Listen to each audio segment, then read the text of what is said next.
Yo, what's up, Seek Your Dreams family? This is Chad with Ash with an Emancipation Project. I led a workshop on Saturday at noon called What is Freedom and What Destroys It?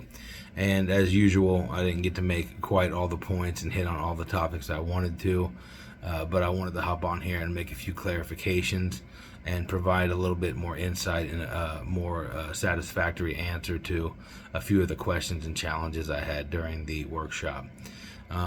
Firstly, we were talking about freedom, what it is. Freedom is your right to express all your natural rights and exercise your natural rights without punishment or without fear of being hurt or punished because of exercising those rights. It's your freedom is your ability to carry on your life unhindered by anyone else's oppression, so long as you're not harming anyone else. I had a young man ask me some insightful questions and pose some very important challenges to what I was saying. One, when I kind of lumped order and freedom into the same category, and I believe that the only way to have true freedom is through order, and the only way to have true order is through true freedom. And he postulated that that order and freedom, that freedom is the goal, order is not, and that it was possible to create order out of through violence. And because of everything going on, I didn't quite give a satisfactory retort to that question or that challenge. And I wanted to say, like, you can use violence to establish physical or material order of this world. You can hold a gun and point a gun at people and make them stand in a line, but that is not order. Forcing a peaceful person to do something they don't want to do is the opposite of order. That is not what order is. So if I hold a gun, to point a gun at a group of 20 people and make them stand in a line from oldest to youngest or whatever, and they don't want to do that, then I am absolutely not creating order. It looks like order from the untrained or the immature eye to look at a line of people and say, that's a pretty ordered thing going on there. And physically that's true, but beneath the surface, on my part, the order follower or the order giver, the one who's holding the gun, I'm betraying my soul. I am going against what my conscience knows and knows is right, to carry out violence and coercion and threaten peaceful people. So I am conflicted inside. There is disorder, there is discord, there is confusion, and there is conflict within me. So what it looks like on the surface is not what it actually is.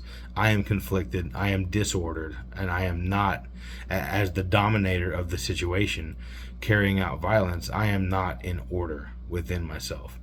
Additionally, the men, women, and children who I've pointed the gun at and undermined their rights and their free will, and I've threatened them to stand in a certain position or I'm going to hurt them, they are betraying their soul by following the orders of a psychopath or following the orders of someone who is violating their rights.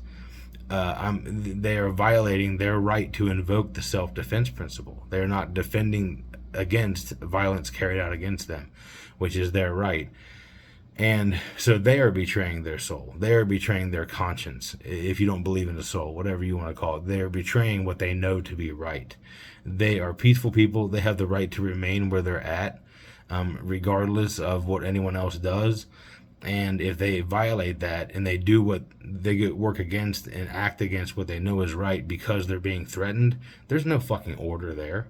That's not order, okay? That looks like order to someone uninvolved and completely, unknowledgeable about how the universe works and about how things work beneath the surface of the physical.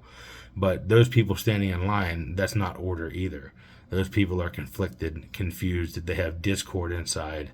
They are not at peace within themselves. They know they are betraying themselves and their creator, and they're also, not helping anyone by by following those orders and standing in line. So that's something I wish I would have offered during the workshop, and to remind the gentleman, and I touched on that a little bit, but I didn't go quite as deeply into it, and I wanted to clarify that it's not order. You know, using violence, having a master-slave relationship is not order. Violence does not create true order. Violence can make things look orderly, but beneath the surface, both sides of that violence, the victim and the perpetrator, are in conflict within themselves and discord within their true nature.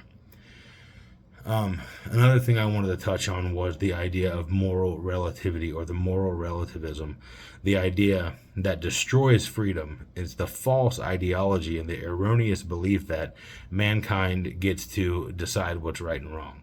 We get to make it up. If I say you can't smoke that plant, and I scribble on a piece of paper that it's wrong for you to do so, even though you know it's your right to do it, and I tell a standing army or a militarized police force that if you do it, they can kick down your door and kidnap you, and if you resist, they can shoot you and kill you.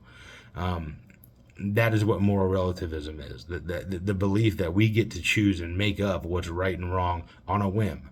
The whim of legislators and the scribbled on paper that we feel, that we hallucinate we're morally obligated to obey.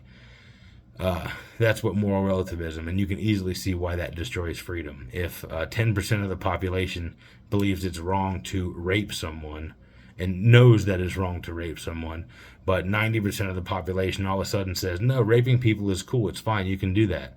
Well, then what? The other 10% have to be like, okay, fuck it, I don't have the right to protest, everyone can just get raped. It doesn't fucking work that way. We know that rape is wrong, and it doesn't matter how many people vote that it's right or say that it's okay, it's wrong. And if moral relativism is correct and true, then we don't have any right to stand against rape or slavery or the Holocaust or whatever you choose. Anything, choose any atrocity that's ever taken place in the history of man. And if moral relativism is real and correct, then nobody has the right to act against or work against or defend themselves against the tyranny, because the people perpetrating the act believe that it's okay. They believe that it's the right thing to do and it's their right.